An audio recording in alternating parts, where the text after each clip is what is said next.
Ladies and gentlemen, football fans of North Central Ohio, you are now entering the Friday Night Pigskin. So get strapped in, lace them tight, and get right for big hits, top plays, and highlights.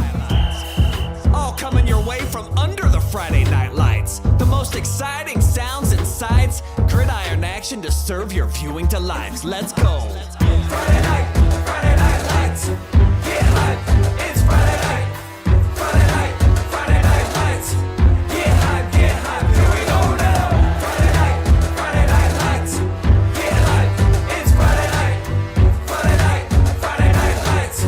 Get hype, here we go now. He's at the 10, the 5, touchdown! Throws it over the middle and he gets absolutely sauced. Friday Night Lights. Get hype, it's Friday night. Friday Night Lights. Get hype, here we go now.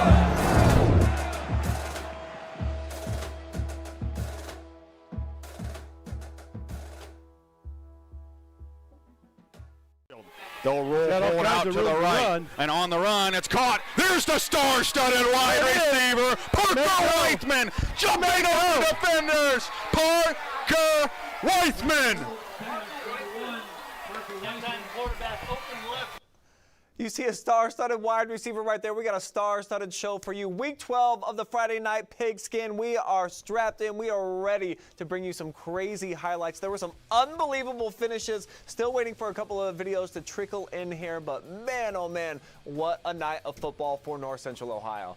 I am Brian Skoronsky, your host. Shout out to Spirion Mid-Ohio for being our exclusive sponsor here of the show. And let's just jump right into it and begin in Region 14, where the #1 team in the entire state of Ohio, the Shelby Whippets, they've been waiting, man. This week 12, this is an experiment now. Nobody's had a bye ever in the history of the state of Ohio until this year. And the Whippets, well rested coming out, but taking on an Orrville team that there's been a lot of chatter about how many points they score, and the Red Riders traditionally very good in the postseason. Could they keep up? This is first quarter action, and that's Travis Sloan turning on the afterburners. Nobody touches him. A 30-yard score, and you're like, okay, the little layoff for Shelby, not that big a deal. Later on, Brady Bowman, a little flip to him. He will skirt. Take a little contact, but he breaks the plane. 6-yard touchdown run. They don't get the PAT, but it is still 13-0 Whippets. Orrville not getting anything going offensively. Meanwhile, somehow, some way, Shepard's wide open on the other end of this Braden DeVito touchdown pass. That's a 22-yard strike. He's going to get back at it again, this time to Bowman on the other end. Another dot in the back of the zone. It would be 30-zip at halftime. We start the second half with a running clock. And even though the Whippets are way ahead, they're not slowing down. Here's Bowman. Kind of the same play that we saw a little bit earlier. Very identical. 6-yard tutty right here. They would miss the PAT. But here is the special teams play that got everybody going crazy at the Whippet Athletic Complex. Griffin Yeager blocks it. Luke Blevins takes it in for 6. And the Whippets absolutely dominate the Red Riders tonight. 42-zip the final score there. And there were questions. We've been talking and conversating. You heard us on Monday on the podcast talking about how much firepower Orrville has and what a tough test it's going to be with McDuffie, 6'5", and how well they've been playing on offense. They get nothing tonight, and then probably the people over in Shelby, I don't know if they're the headline type of folks over there. They're just very well disciplined, well coached, and they got dogs everywhere. That was the takeaway that my producer had when he came back, getting to see him in person for the first time this season. And he was like, dude, they got weapons kind of everywhere. Obviously, we know what Bowman does. Braden DeVito's an all-time great in the history of the state, and they get it done at home. They punched their ticket into Week 13 yet again. But in Region 14, the #2 team that we all kind of had questions about, like how good is this Galion Tiger team going to be when they get into the postseason? No Jacob Chambers, he's lost due to injury, and they had a Cloverleaf team fresh off an upset on the road at Bay coming to their place tonight. And here is how it went down over at Unkridge Stadium. The Tigers making their break out, and they would get off to a pretty slow start to this game. They did score on the opening drive here. This is Braxton Stuckman getting in on a 2-yard touchdown run, but then it was kind of quiet for a while. There is a field goal and a banger here for Cloverleaf. That one from about 27 yards away. They get on the board. It's 7-3. Then later, late in the second quarter here, Stuckman breaking it to the outside. A great cut, nice dive. That would make it 13-3 at the break. Then all of a sudden, the halftime speech, it worked, and it worked well for Matt Dick and his gang. This is the second play of the third quarter, and Aiden Schmidt, look, he's looking back. He's like, man, nobody's got a shot at me, and he's right. 20-3, they extend their lead 63 yards. He takes that one to the zone. Now Zach Staley is going to block it, and it's picked up for a touchdown in the end zone. The Tigers with a 14-0 run. We're a $140 into that third quarter, and they would continue to pour it on. Here's another rushing touchdown, the hat trick for Stuckman in this one, and they would just flat out put this game away. Check out this nifty run to the outside. Skirt! Put on the brakes into the end zone, and the Tigers would absolutely roll in that third quarter. They get a big-time victory, 41-13 in that game, and they punch their ticket into Week 13. This is the deepest that they have been in the tournament since my birth year, 1985. It has been 40 years since the Tigers have made it into a regional semifinal. So we got to salute Coach Dick and the gang over there, and they're very pumped up, incredibly excited. I talked to Stuckman after the game, and that was one of the messages from Coach, is that enjoy this one. Obviously, we've gotten this far for the first time in a long time, but we got to keep it going. And the Tigers, with that defense, they feel like they can get it done. A whole host of highlights tonight from Saley. They must have had probably 12 tackles for loss from that linebacker core. They're exceptional. The touchdown for Cloverleaf came late against the JV unit for the Tigers, so they did not allow anything more than just a field goal tonight. So let's go ahead and take a look at Region 14 now and show you how it is all shaken out. We know that the defending champions in Perkins, they've been getting it together here this second half of the season.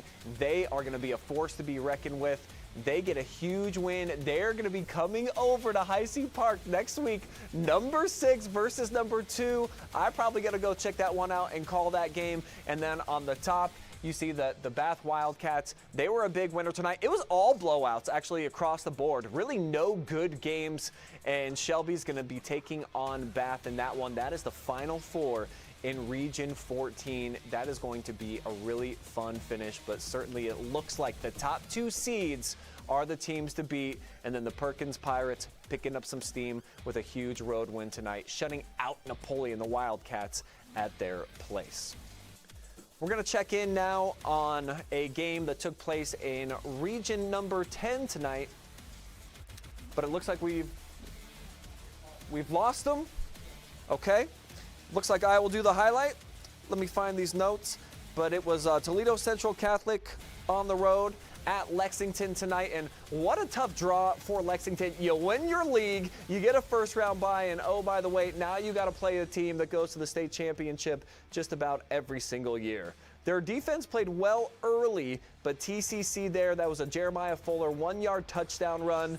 The Irish defense then stuffed the Lexington offense, and Victor Singleton takes it to the crib here. 51 yards, it's 14-3. Minutemen still can't get anything working. TCC on the other side capitalizing. 27-yard quarterback keeper Ali Baden into the end zone, and after a little back and forth, it would set up this 1-yard touchdown run for Markel Martin. It's 21-10. Feeling like maybe Lexington can hang around, but the Irish offense, they're just too good. Here's Fuller scoring again. Got the speed, the durability, 30-yard crib call right there. And he's not done. He's going to get in this time again. Another house call, reverse in Fields too. What a run here for 6 yards out. 35 points at the break for the Irish on this Minutemen defense that have been so good all year. Georgia commit Braden Fogel, they are going to miss calling his name out in Lexington country. That's a 16-yard grab. They would go for 2, don't get it, and then Jeremiah Fuller. What a night for this kid, breaking away, nobody in the secondary. 50-yard touchdown run right there. Lexington would have a little bit of fight with them in the end of the game. Some trickery here. They get, oh no, it actually doesn't go their way. It's picked off and it's going back the other way. TCC wins it. It's 49-18. And I see that we now do have the Emperor on the line. He was over there at Lexington tonight. And a tough loss, but a really tough draw for this Minutemen team. I just detailed that this is not your regular ordinary number 6 team in your region, Jackson. So what did you see from TCC tonight that makes them just so special, obviously, other than Fuller just ripping off all those touchdowns? Yeah, they have a special offense. I mean, they played so well. I mean, I feel like going into this game, I just expected them to beat down on Lexington, because while we did have a really good season, Lexington football is not really good enough they weren't good enough to take down Toledo Central Catholic. They just have such a good running game, I felt like. And I know you said something other than the running game, but I feel like they did really just do well with Jeremiah Fuller. And the thing is, they did have a few really good passing touchdowns there from their QB. So really, I look forward for this Toledo Central Catholic team to really take off this year in the playoffs. Let's talk about Lexington a little bit for a minute, because they had the 8-game win streak. They earned it, man. They got the OCC championship, 43-35. They beat Ashland in week number 10. And I mean, this is a really good team. They just ran into probably a team who's going to end up winning it all. If not, they're going to be right there in the Final Four, Jackson. So what's your big takeaway? Some of your classmates over there for the Minutemen, and what you're going to remember about this season? I think we had one of the best seasons that Lexington football has put on, one of the best seasons that we've seen in a while. Like, I've been watching them since I was like maybe 10, I would say, and I would just, knowing how we've progressed over the years, I definitely feel like we have done a lot better than how we've been doing in the past. And I just got to tip my cap to my team, because really they played such a good game today, and I was really proud of the way they played. And moving forward, Lexington Nation, walking out of that stadium, they had their head held up high because of an OCC championship, and just a great season in general was something to be proud of. And we were taking a look there at the Region 10. Let's bring that up one more time here. So TCC, even though, again, they play in that Catholic League across the border in Michigan, and they've got several losses on the season, but against some powerhouse, some juggernauts, they are going to be the team to beat.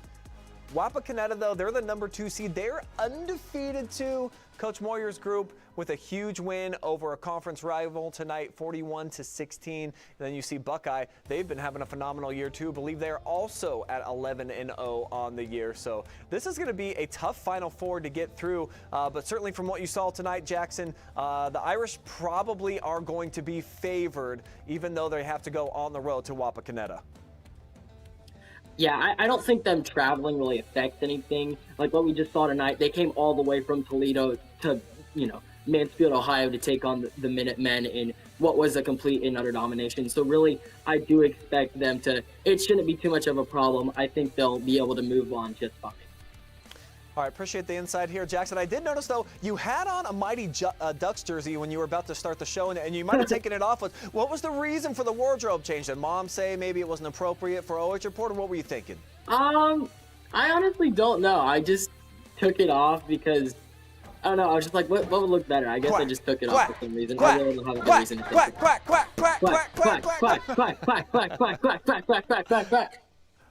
All right, it's back. It looks like it's coming back. There it is, man. All right, Emperor, it's way past your bedtime, my friend. Enjoy the rest of your Friday evening. I'll talk to you soon. Thank you, Brian. See you soon. My pleasure. All right, it's time to throw it out to OH Report World Headquarters East in a basement somewhere in Massillon, Ohio, where our man Travis Berardi was taking in another number 1 team that we thought was going to be a force to be reckoned with, and boy, were they tonight at home. Woo!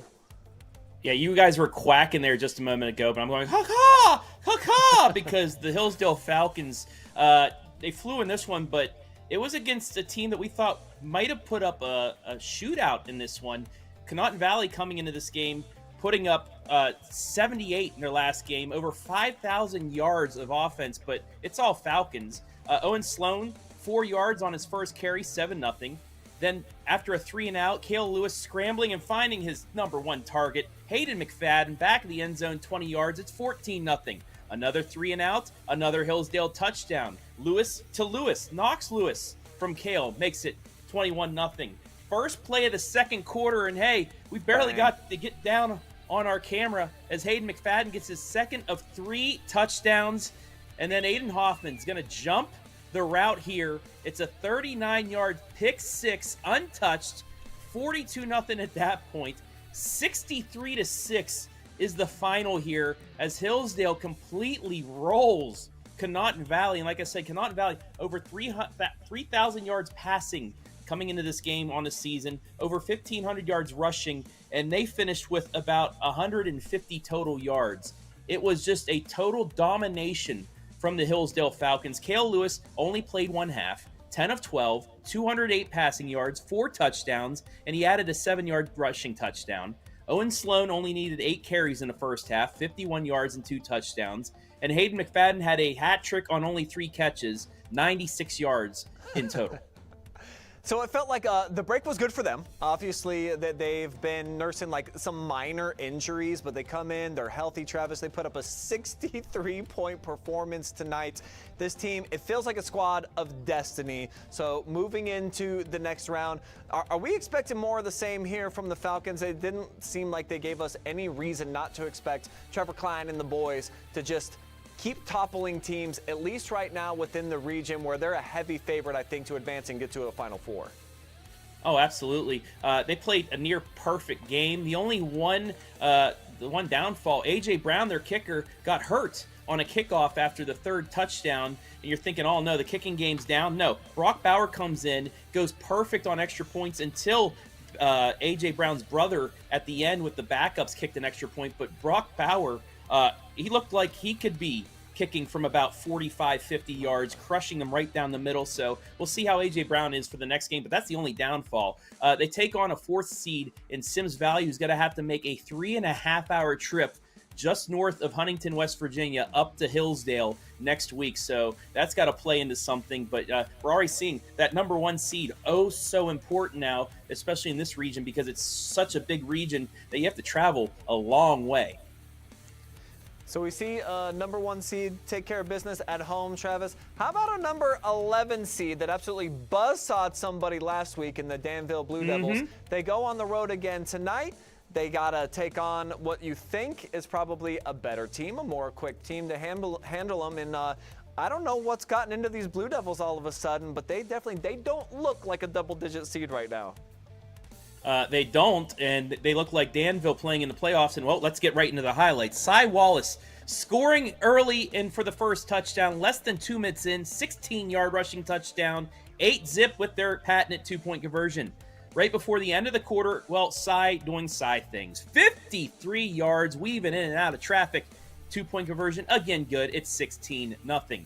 Early in the second now, and it's Briggs Wallace going to get in on the action. This is going to be a 10-yard passing reception. Yes, from Parker Proper. Makes the move, 22-0. Blue Devils. What is going on here for the second straight week? And it is still going to get going. Nolan Ridgway in the second quarter is going to get in also. And then Cy Wallace, 2-yard touchdown, 28-0 there. Now we get to Nolan Ridgway. This is going to be a 16-yard touchdown reception, 36-0 Danville. I heard on a radio interview with Coach Bloom, they said something about 250 yards passing? Crazy. Huh? Now a botched snap. It's the defense. Owen Gronberg lands on the ball in the end zone. Defensive touchdown, 42-0. And then in the third, we're only in the third here, Cy Wallace, he does it on the offensive end. He's going to do it on a defensive end here too. Tip drill. Nobody ain't going to touch him. He has gone back for the pick 6. 59-8. The second consecutive week, Danville puts up over 50 points in this game as you see the jet sweep here to end things out. I don't know what's getting into this team, but they're just phenomenal. Defensively picking things up. Here's the final touchdown. Fisher Catholic, we got to give them a little shout out. The number 3 seed, they get the final score in there. But my goodness, 59-8. The Blue Devils at an 11 seed. We talked about this on the podcast. Other than Hillsdale, who we think's a favorite, it's so wide open. I wouldn't be surprised to see the 11 seed Blue Devils facing Hillsdale in a regional championship game because they are just steamrolling their opponents. And the number 2 seed Waterford is up next. And I'm looking at their schedule right now. Their 2 losses, 9-1 Fort Fry, 11-0 Nelsonville York. But other than that, not some great wins in there for Waterford. And another doable game here for Coach Bloom's squad in the regional semifinal on the road. So I got to hear now from the new face of the KMAC, that being Jonathan Langdon, because this Danville team, you seen them last week, man. They kind of smack around a team that maybe you kind of thought that they would be a favorite going into that one. You text me early in the week and you thought maybe they might win in blowout fashion, but 113-8 the last 2 weeks, Jonathan, for a number 11 seed. Hello, what's going on, Blue Devil fans? This is great. Yeah, it's fantastic. It's just great to see them finally starting to click. They're using some of that talent that I think they were still trying to piece together. And then it's also the simple fact that they played a really tough KMAC conference, and then also 8 of the 10 schools they played in the regular season were in a higher division. So you jump down to Division 7, you jump down to a region that some may say is a little bit weaker, and Danville, it's a perfect recipe for them to finally start putting some things together. And with all of these lopsided scores, it's starting to build up to, of course, they got Waterford next week, but the confidence is brewing up for another rematch potentially with Hillsdale. So let's show it then. Let's check out that Region 27 and how it's all kind of like shaping out right now, because both teams in the Final Four, of course, within this region. And we feel like the Falcons, they're playing like fantastic, of course. So they've got Sims Valley coming up here, and then Waterford, again, they're going to be at home, but Danville, they don't seem too intimidated by having to go away from the friendly confines down there on Tough Street. So we kind of were hoping that we would have an opportunity to see a rematch of what was an unreal Final Four game last year between Danville and Hillsdale. And Travis, it might be shaping up, man, that no disrespect to Waterford, but yeah, look at what the Blue Devils have done the last 3 weeks, 165-20 against their opponents. You want to talk about peaking at the right time. I mean, these guys are going through the glass ceiling of Willy Wonka's chocolate factory, man. They are looking to get to the other end of the rainbow in a rematch with those Falcons. Oh, absolutely. And listening to Coach Bloom's post-game interview on the radio on my way back here to OH Report World Headquarters East, and he said, you know, early on in the season, we were young. We're young, but we're not playing like that now. We've finally gotten, you know, our ducks in a row. We found out what works for us. Even the pass game's starting to go, and they're clicking at the right time. And, I mean, you got to shout out the KMAC. The KMAC schedule got them prepared for this region and this tournament run so far. And like I said, after that complete obliteration of Steubenville Catholic Central over on the Ohio River last week, they look like one of the favorites to at least make it to a regional final. Now, I mean, look at what Hillsdale did as well tonight in just one half of play. At least a regional final run for Danville, phenomenal. But who knows with this team, and who knows what the experience that this team has had 3 straight years playing in week number 13. Yeah, and you mentioned the KMAC and getting it prepared. How about the KMAC champions were at home tonight, and they got probably a pretty tough test, but I think a lot of people were overlooking this Ridgewood team that they had to go toe-to-toe with, Jonathan, tonight, but this ended up being an exceptional game. Yeah, it did. So the first half was pretty much neck and neck because Ridgewood was able to do a good job of just really diversifying things offensively to keep Centerburg on edge. Let's take a look at how this all unfolded. Of course, the Trojans playing back at home, took the week off. They felt rejuvenated. However, it's Ridgewood getting things started here as they hand it off to Tolliver to get a touchdown. They would kick the extra point, 7-0. Centerburg was stalled on their first drive. They went 3 and out. Well, this is the second one, and they finally find something downfield. Hayden Love makes a nice catch, 66-yard connection with his quarterback, KMAC Player of the Year, Blaine Ball. 17 yards to go, and Miles Marshall will just do that for you on the very next play. So they're able to get the 2-point conversion. They take the 1-point edge. A little bit later on, heading to the second quarter now, Marshall gets a second touchdown as well. They would miss the 2-point conversion, so it goes to 14-7. How about this? McQueen bobbles the snap. It goes all the way back to Hayden Love. He scoops it up, and then on the other side of things, Centerburg still cannot cash in, and then this is where you start to see the back and forth action. This is my favorite play of the day. Trickery, the toss to the receiver, he chucks it downfield, and it's going to be taken in by Carnes. Talon Carnes, the star for this Ridgewood team, able to score the touchdown on some trickery on the throw from the receiver for Ridgewood. That would tie it up, but with about 2 minutes to go in the second quarter, Miles Marshall makes sure that Centerburg doesn't go into the locker room tied. They're going to put 6 more on the board. It would go 20-14. Third quarter, not much happened. Blaine Ball, though, has this one go right through Hayden Love's hands, picked off by the quarterback, McQueen, and that was basically it in this third quarter. A lot of back and forth. We skip to the fourth. Marshall breaks his way through, gets another touchdown, and just that lull of a third quarter really hurt Ridgewood in this game. Centerburg gets the 28-14 dub. And the defense looks like kind of carrying the way tonight for the Trojans. Offensively, they don't have their best stuff. They're not explosive like we've seen the last few weeks where they were putting up in the 40s every single week or more, Jonathan. So talk to me about that side of the football and how the Trojans were able to take a Ridgewood team that they've only got 2 losses against teams that have combined 1 loss heading into tonight. So what did you see from them on defense that helped propel them to victory? Yeah, defensively for Centerburg, they were doing a fantastic job just cutting off the run game after a while. Ridgewood had a really nice long 7-minute drive to score their first score of the game that you saw in the highlights, and that was what set the tone for Centerburg's defense. You could tell they got a nice talking to on the sidelines, and then they just locked it in the rest of the way defensively. Angelo Nichols made some great tackles up the middle. That's a big fella for Centerburg. And then you've also got Jackson Ballinger, and then whenever the run game got shut down for Ridgewood, they would try to go to the air, and most of the time, other than that trick play, it wasn't happening because Ballinger was doing a good job on the edge, just beating his man, getting to the quarterback, forcing some early throws. So really just did a fantastic job of keeping Ridgewood uncomfortable, especially in that third quarter where all momentum was lost for those Generals, and Centerburg cruised to victory. So the Trojans get the job done at home tonight. They move on, and they were maybe anticipating another KMAC clash with Mount Gilead, who after a first-round bye, their best regular season ever, they had Colonel Crawford coming down to the reservation tonight, and we'll show you how that one went down. Mount Gilead, kind of a slow start for them offensively, not on the other side. This is the McMonster, Connor McMichael getting loose, opening drive, not even 90 seconds into the game, and Colonel Crawford flexing a little bit on the road, trying to say, hey, Northern 10, we play some football out there as well. Here's McMichael again, sheds off a would-be tackler, in for the short touchdown run to make it 14-0.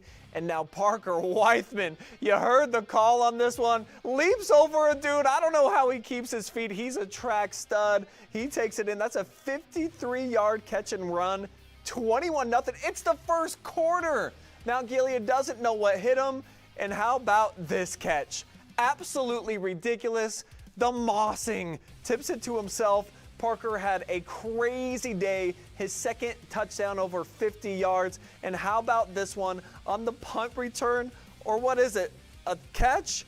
I don't really know. We catch it at the end. I know it goes for 70 yards and another touchdown.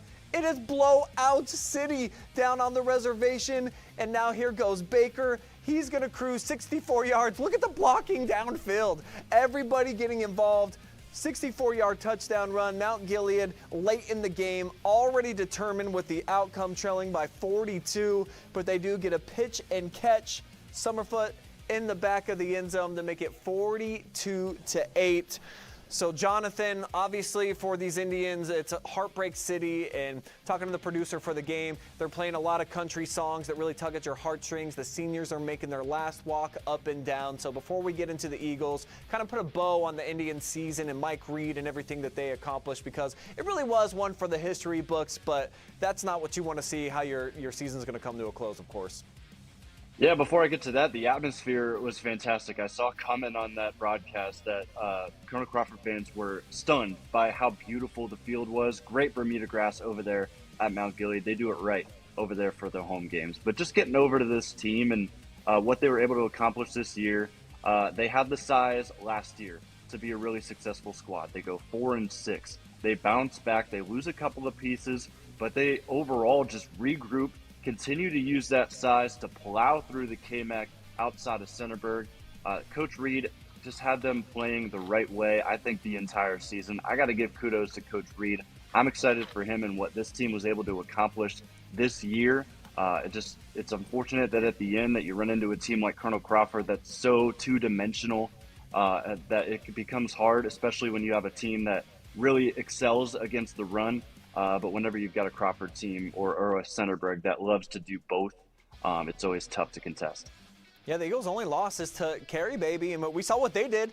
Cary goes on the road tonight, and they upset the #1 seed in Margaretta at their place. So the Eagles, I think, are for real. They've got a plethora of weapons, and that's why they are moving on into the Final Four of region number 23. We'll show you how it is shaping up right now. That's right, Centerburg. Guess what you get next? A trip from Colonel Crawford coming to your place, and then West Jeff. We see the Rough Riders. They're pretty traditionally in the mix as well in the regional semifinals. They are going to be taking on Fort Fry over at their place. So Travis, give me your perspective matchup here. #1 versus #5, Centerburg and Colonel Crawford. And what's your biggest anticipation of these two teams going head to head?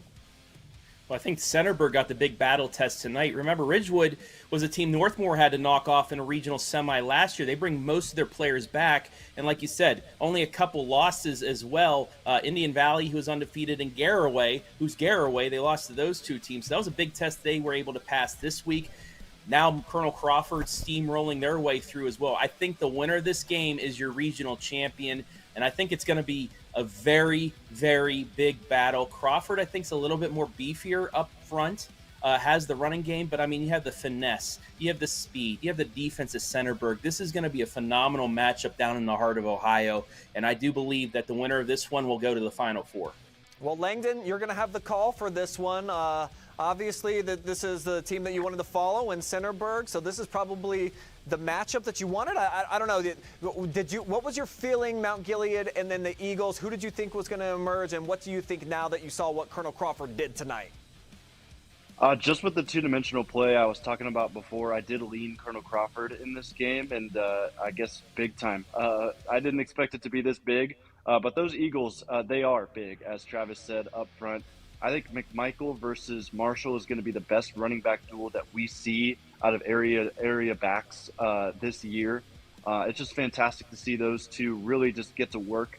And of course, that's not the only option that these two teams have, and that's what's so special is you have a star back, and then you've got the team to back them up if they get locked down. So it's exciting. Heart of Ohio is going to be busting for this one.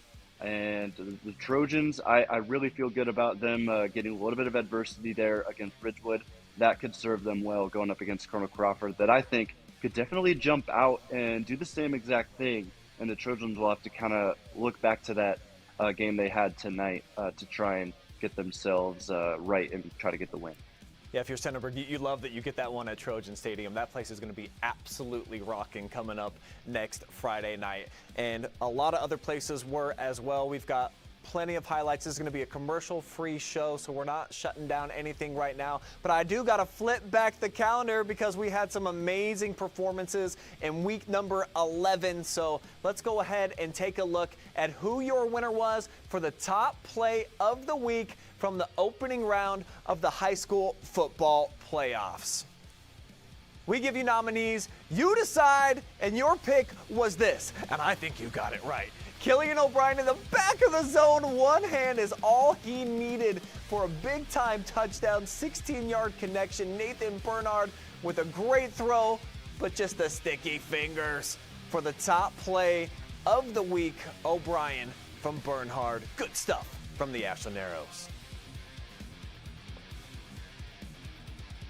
And here's how it broke down. We're looking at about 35-ish% of the vote for Killian coming in this past week. Really close between him and Brody Boffman of Seneca East. But when it boiled down to the ends, Ashland fans, they showed out and they get the job done for Killian this week. For your Friday night phenom, again, a lot of electric performances in the opening round of the playoffs. Plenty were deserving, but only one could come out on the other side, and it's going to be Briggs Wallace of Danville, because this dude, he recovered not just one, but 2 onside kicks. That's unheard of in a football game, period. Plus, he had this one-handed catch to the outside, burned the defense to the corner, and then also this play right here, I think sealed the deal. Special teams specialist to the max. That is your winner for week number 11. Briggs getting it done for your Friday night phenom. And this one a little bit closer. You see that the wealth was spread around quite a bit. 24% for Briggs coming in as the top spot this week, but plenty of competition. Obviously, McDuffie was in there. It looked like Nathan Huss, quite a few votes. Caden Bish, too. So congratulations to Danville fans. They always show up. They show out in the comment section for us, and they put Briggs over the top. Well, kind of did it for himself with a big-time performance. Let's check out some of the big school football that we had going down tonight. In Division II, Region number 7, Big Walnut, they've been waiting, man. They had the bye week, and they come into tonight looking for a big win against a what do we got? Oh, Walnut Ridge. I'm like, Walnut versus Walnut. Do we got the graphic wrong? No. A lot of walnuts out there, Bryce, and you had a chance to take it in, man. So what was your expectation going in? Obviously, the Eagles, the defending regional champs, but coming off of a bye, and we had to wait and see how it was going to go for all these teams. Yeah, I thought there was going to be a little bit of rust that they'd have to shake off, but really didn't take any time at all for them to get things started. And boy, they just cruised ever since the first quarter. Less than a minute into the game, Nolan Burley with a 62-yard touchdown. That was his 25th of the season. And he had 3 total on the night. Just an incredible performance for him. Eli Stumpf had an opportunity. He was looking to pass, but with the pump fake, he saw a chance along the pylon going for the touchdown. And then more Eli Stumpf action, this time airing it out, though, and he finds Brody Hatfield, who's all alone underneath it, just playing center field, burnt the center back, and it was an easy touchdown for him. But he wasn't done, though. Brody Hatfield, one more touchdown, rolling out, feeling all the pressure, shakes the tackler, and at the back of the end zone has a couple of receivers, but it's Hatfield comes down with it. And this one, an impressive one. Nolan Burley bouncing off, stays on his feet, continues to fight. Drilled hard at the knees, but along the sideline. Is he going to make it? Yes, he is, because he's Nolan Burley. His second touchdown of the night. And then to wrap things up, a 31-yarder all the way with a full head of steam, splits the tacklers, fights all the way in, and he wasn't going to go down there. Big Walnut wins 43-0. And it looked easy, Bryce. Like some of those touchdown catches, the guys are almost bored in the back of the end zone. So for the Eagles to come out and dominate like this tonight, obviously this bodes well. They got the 10-game winning streak going for them right now, and they feel like the front runner perhaps in what's a really challenging region. Yeah, definitely. And they feel like they are the best team in the region. They're certainly playing like they're the best team in the region. And things just keep getting better and better for them. Nolan Burley with 219 rushing yards on the game, 10.9 yards per carry. But Eli Stumpf as well, 10 for 15 with 141 yards. It was 6 different receivers getting catches tonight as well. And how about they've outscored their last 2 opponents 99-0, Bryce? So the defense, too, let's give them some credit. We're showing all the flashy and the offensive plays out there, but this team, they've gotten better and better on defense as it's gone along. I'm looking at their schedule over the last 4 weeks. The maximum they've given up is 6. 9 points is all they've given up over 4 weeks of football, Bryce. So they're peaking on that side as well. 4 turnovers tonight as well, 1 fumble and 3 interceptions. Brady Taylor had 2 of them. He finished with 7 on the season with tonight's 2. And you're exactly right. I mean, the defense is just overwhelming. They're able to get sacks, able to get tackles with the middle linebackers, and the duo of Will Clausen, Clint Stover, and Eli Helton, the 3 of them just work so well in tandem as a trio. Bryce, I'm going to have you hang out with me here for this next highlight because we've just been waiting for this one to come in. This was another game that went down in Region 7, and by far, I think the highlight of the night. I haven't even seen it, but I know exactly how this thing ends. St. Francis de Sales hosting tonight Ashland, who beat them last year, and we'll start it off here with 3 points going on the board. Carson Kamrick there with the field goal. And then in the second quarter, Bernhard and Killian O'Brien, they were the top play of the week. And look at this one. Gorgeous. 86-yard strike. They would go on top 7-3 early in the second quarter, but the Sales answers right back. 4-yard touchdown from R.J. Day to Roshan Dow to put them up 10-7 with 10 minutes to go before the break. But Bernhard strikes again. It's O'Brien in the back of the zone, gets a foot in to put Ashland back over top. Seesaw battle continues as the Sales answering back. Look at this throw and grab in the back of the end zone. Day to Dax Middleton. Extra point, no good though. So it's 16-14. 30 seconds to go before the break. Day getting outside the pocket. He can do this too. Elevating 16 yards over the pylon, and they're up 9 going into the half. But Bernhard would connect with Dakota Crudy. 76-yard touchdown. Sadly, our cameras only catch the tail end there. But all I can tell you is that it's 23-21 going into the fourth, and we are going to get a dandy of a finish. Ashland would hold the Sales to a field goal here in the fourth quarter. But how about this? Nathan Bernhard just had his 50th rushing touchdown of his career. Let's chalk him up for number 51. He breaks the plane to put him up 27-26 with the 2-point conversion. And although it seemed Ashland would have this one in the bag, this is a walk-off. A touchdown throw in the back of the end zone. Day connects with Jordan Karhoff, who rips it away from the defender, and Ashland is stunned 33-29. They get their hearts broken, and R.J. Day sets a new program record, throws for almost 500 yards tonight, Bryce. So that's down in your neck of the woods in Columbus, and of course that's Ryan Day's son, and there's a lot of hoopla, of course, around this team. The girl, Madeline, who made the highlight for us tonight, said that it took her a half hour just to get into the stadium. There was that much traffic and that much buzz around this team. So what are you hearing down there about the Sales right now and kind of their potential of being a contender within the region? I mean, only hearing strong things about them. And coming into this week, I mean, they were in a position where they were fighting with some of the other private schools in the area, really staying competitive. And that has kind of been the kryptonite for Big Walnut in the past, has been the private schools where they feel like they're strong. But there's just something about the private schools that kind of gets to them a little bit. So Ashland, a tough way for their season to end. They were able to knock off the Stallions last year. Not this go around, but look at this Final Four, Bryce. How much fun is this going to be? Big Walnut, Canal Winchester is going to be their opponent. Of course, that's going to be at the Eagles' Lair coming up next week. And then the Massillon Tigers, they get a massive win, kind of cross town there over Hoover. 62 they put on the Vikings tonight. So the Tigers as well, the team that Big Walnut, I think, upset last year. Everybody kind of predicted Massillon was going to be the state champion. So you look at this Final Four, there's a ton of talent, and you feel like with the way that the Eagles are playing that they might be the front runner, but then you see what Massillon does. Whew, there's going to be a lot to unpack here. Should be an excellent semifinal showdown for both of these matchups next week. Yeah, definitely. And next week, I mean, this is going to be a game that they're really excited for against Canal Winchester. It's a team that they haven't played, but it's a team that a lot of their opponents have played, so they have a little bit of experience with playing around that kind of system. And, I mean, if they feel like they can get business done this week, and I certainly think that they do, they're really looking forward towards that regional final, and they know it's going to be a tough matchup, and they're already preparing for it. All right, appreciate it, Bryce. And I see you got the blanket there, so it looks like you're kind of preparing for Betty Bye or at least getting tucked in. So we'll let you get to that, man. And we'll see you back here next Friday on the Pigskin.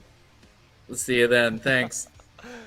All right, let's go back down to some small school football again here. The Mohawk Warriors fresh off a really big win last week at home. They had to go on the road to Leipzig, and Josh Banks, he made the drive up there, and a game that we all kind of thought the Warriors were going to have a great shot, pulling off an upset, punching their ticket into the regional semifinals, Josh, but maybe some bad luck at the beginning of the game, and things seem to just snowball. Yeah, unfortunately for Mohawk, one of their best players, Caden Bish, goes down with a concussion just maybe 5 minutes into the first quarter. So it's a real struggle for them for the rest of the game, and you'll see it on the highlight here. The Leipzig Vikings are really good. You're going to see Mark Kirkendall find Avery Paris, the leading receiver in the BVC, from 15 yards out on the corner route. How about the slip, the fall, and the touchdown catch? And my favorite part of games like this is, when we show special teams, something special is about to happen. And here comes Avery Paris again, a 44-yard punt return touchdown to the house, and nobody's going to catch him. He shakes off 3 defenders and rumbles his way into the end zone. How about special teams again? Owen Patrizzi, just before half, a blocked punt, scoop and score. Mohawk would make it 14-7 right before half. But Kirkendall again, as you'll see the block punt one more time. That's Mohawk's best play of the night. Kirkendall is going to find our MVP, Aaron Hazelton, on the slant route, and he'll do the rest himself. 29-yard score. Now, this one, Brian, this is my favorite play of the night. It caused a lot of controversy, and maybe you'll pick up why. It's a 35-yard score from Kirkendall to Hazelton. Wait for it. I'm waiting. I believe Truex would call that a woo hit. A 35-yard score. And they would end the night with one more touchdown coming at the hands of Marquise Williams. And the Leipzig Vikings dominate the Warriors by a final of 36-7. We've seen Mohawk, obviously, just 2 weeks ago. They get beat up in a game 50-19 by Seneca East. Obviously, Caden Bish goes out, and that is a big factor as well. But what do you make of the Warriors and just not really being able to compete in that second half? They get the big special teams play right before the break, and you're like, hey, they got some momentum. Maybe they can find something. Why weren't they able to find something down the stretch, Josh? Caden Bish going down with an injury completely changed their entire game plan. They really had to lead on the offensive play of the year in the Northern 10, Andon Klaus, and he had an absolute struggle through the air. He really kind of picked it up in the fourth quarter, threw for about 100 yards in the fourth quarter, but with no running attack and Caden Bish not being able to get the ball up the middle to make plays, they were able to drop back into a softer zone, force Klaus to beat him with the arm, and he was not able to do that as Avery Paris and Marquise Williams on the outside shut down the Mohawk receiving core. And tell you what, this Leipzig team, looking at that region, they might now be my favorite to upset LCC in what could be a regional final and knock off and win a region. Let's go ahead and take a look at it now and see how the bracket has shaken out within Region 26 now with Mohawk out of it.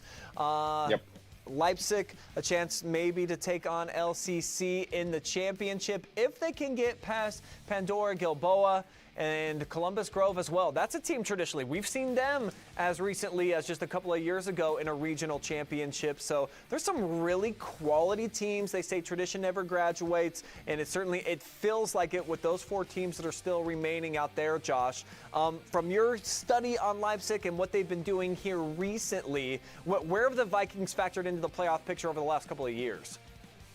They're always a power in Ohio. I don't remember the last time they made it this far. What I do know is this regional semifinal between them and Pandora Gilboa is going to be an absolute masterclass. They played in week 4. Leipzig won that game 12-7.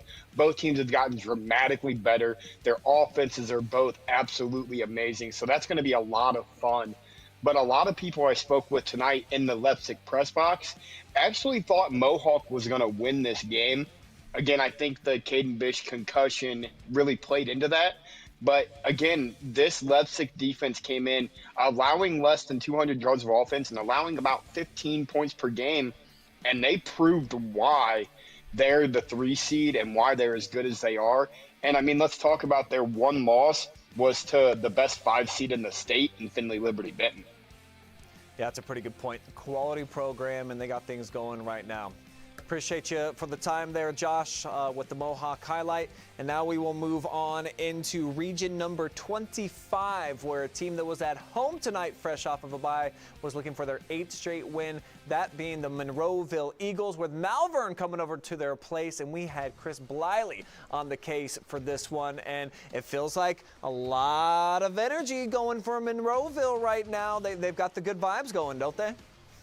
Pretty good 48 hours for the Eagles. The Lady Eagles win last night and play at 4 p.m. tomorrow. And the boys today, started off slow, fell behind, but shut them out in the second half and outscored the Hornets 20-0. And take a look at the highlights here. This is a crazy start. Here's Monroeville taking the field. There's no time on the clock. Monroeville's waiting to kick, and with no time on the clock, the Hornets get out there late, but it didn't cost them. They got off to an early lead as it was Julius Gore, 6 foot, 205-pound running back, going in from 1 yard out. They would complete the 2-point conversion and lead it 8-0. But here was the man of the day. It was Cooper Cleary. His sister McKenna would make him cinnamon sconces today, and whatever it was, she is making cinnamon sconces next Friday. 75 yards to pay dirt. That would cut the lead to 8-7. Here we would have Monroeville, a throwback play, and the big man, Darnell Jackson, 5'9", 225, bumbling and stumbling all the way 60 yards for the defensive score. A little dance there at the end, and Malvern would have their last lead at 14-7. Colton Clark, who was battling through injuries the last 2 weeks, played his normal Warrior-style game. He would score from the 1, and we were tied at 14. Here, Cleary would get his second touchdown. This one coming in the third quarter, and Monroeville would take their first lead, actually in the fourth quarter, 21-14. Cleary, for good measure, this time goes in from 29 yards out, his third touchdown. He would end up with 224 yards and 3 tutties on the day. You'll certainly see him as up for our player of the week. And then to round out the scoring, Connor Boris would go in from 1 yard out, and the Eagles would end up winning it. And then just to finish off a great night, Cooper Cleary steps in front of a pass there with just 35 seconds. So again, those 224 yards, 3 touchdowns, and an interception.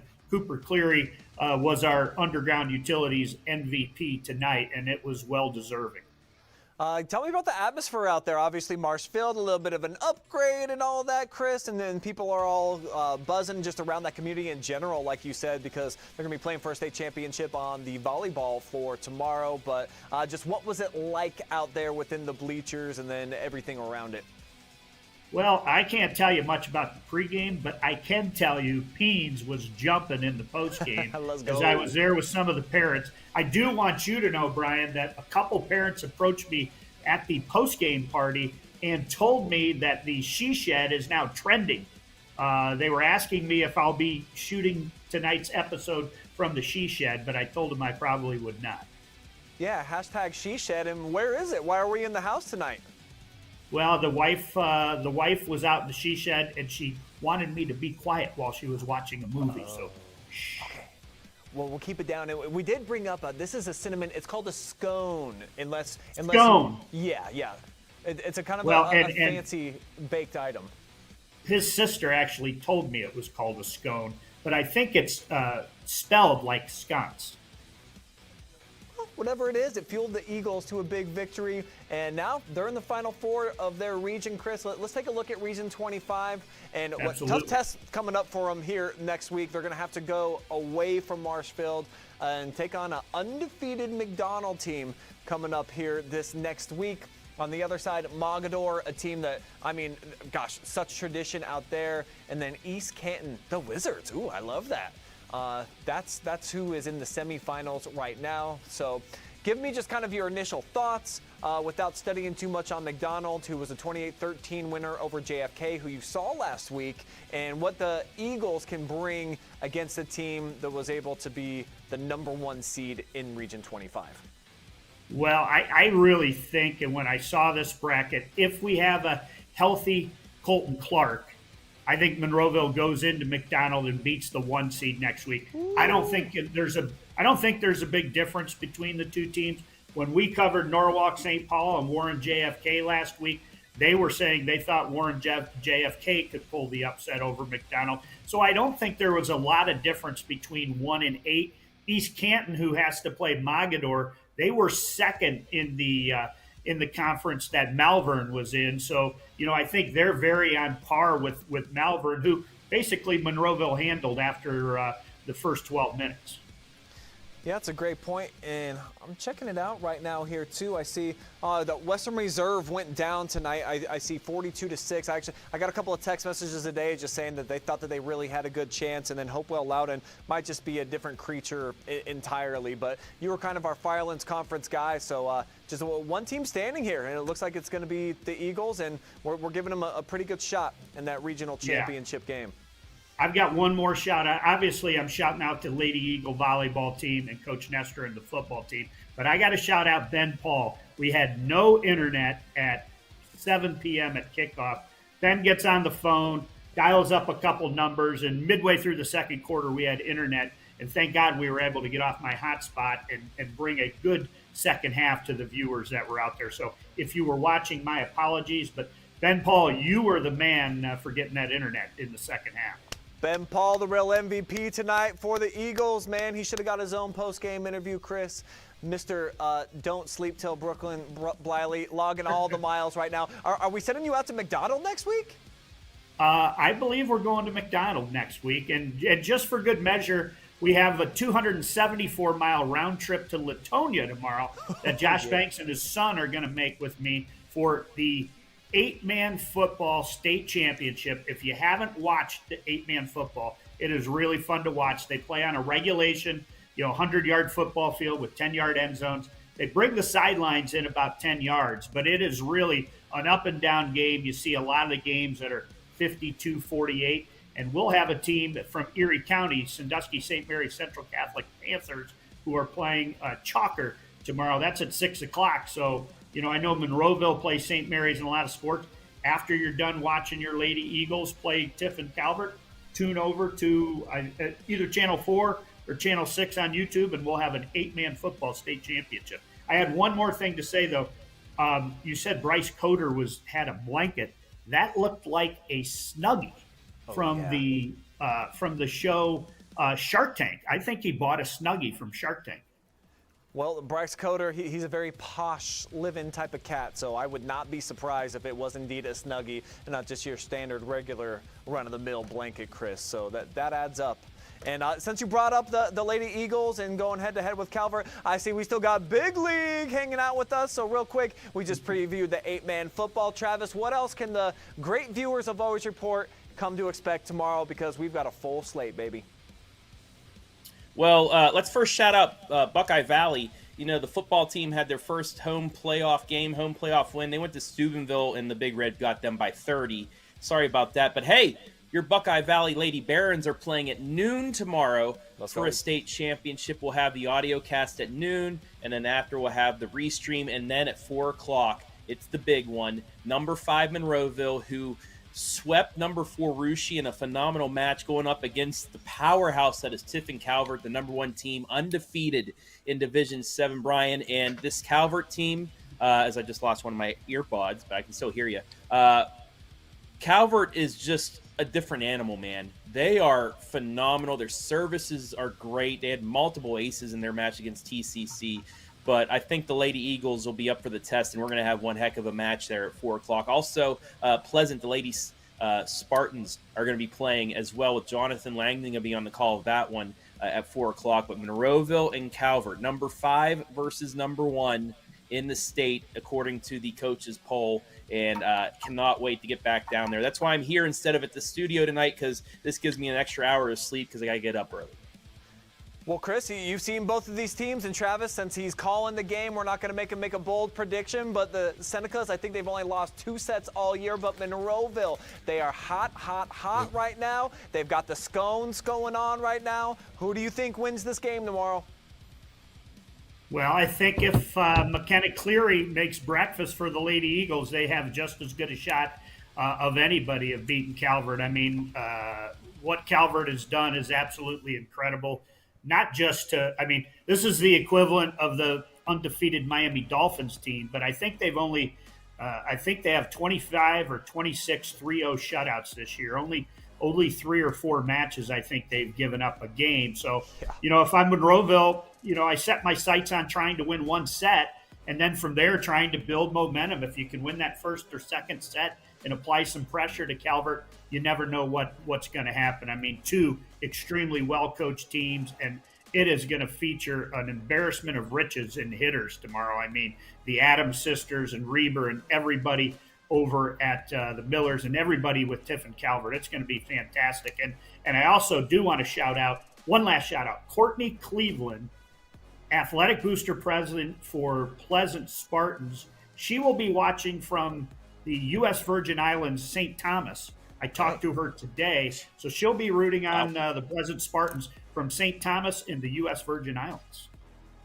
That's pretty cool. Not exactly international viewership, but pretty much. I mean, if you got your toes dipped in the sand and you're watching something in Ohio where obviously we got a fog storm rolling in right now, that is good living. Glad that we can bring it to the good folks live and free. Chris, one more shout out, Bliley. Thank you for the time here tonight, brother. Looking forward to checking out that 8-man football. I'm going to be DJing a wedding, but I'm going to have that on in the background because I've never actually seen it. I don't know what it looks like, and I can't wait. You got it. Enjoy it, and good luck on the call tomorrow, Travis. Appreciate you, bud. You as well, up at the 8-man football, and let's get this done again next week for regional semifinal. I think we got our matchups real quick, Brian. Number 11, Danville at number 2, Waterford. Number 4, Bath at number 1, Shelby in D4, Region 14. Number 4, Canal Winchester at number 1, Big Walnut in D2. Number 4, Monroeville. Number 1, McDonald, D7 Region 25. And then in D7 Region 27, number 4, Sims Valley at Hillsdale. D6 Region 23, number 5, Colonel Crawford at Centerburg. D4 Region 14, a game you already called dibs on, number 6, Perkins at number 2, Galion. And then Cary Baby into a regional semifinal. Ooh. They had their number 4, Paulding. So there are the games from our teams. Who knows? Maybe we'll add a couple more, but those are our main squads that are in a regional semifinal. 8 teams still alive in the OH report. Yeah, there is Cary and what they were able to do. How about 35-7? Dude, they upended Margaretta tonight. Absolutely. Absolutely surprising score, though I did see that our good friends at Martin RPI, they predicted that Margaretta should have been on upset alert. They thought that for a number 1 seed with Cary coming to their place, they were the most likely to get knocked off. I don't know how they figure it out with these formulas, but they got this one right, and I think you got it locked in too. Those will probably be the games that we'll have next week, and I don't know that we have room for any more, Travis. That sounds like a pretty full slate coming up for a week 13 for us, man. But you got a full slate tomorrow, so let's put you to bed by 3 games.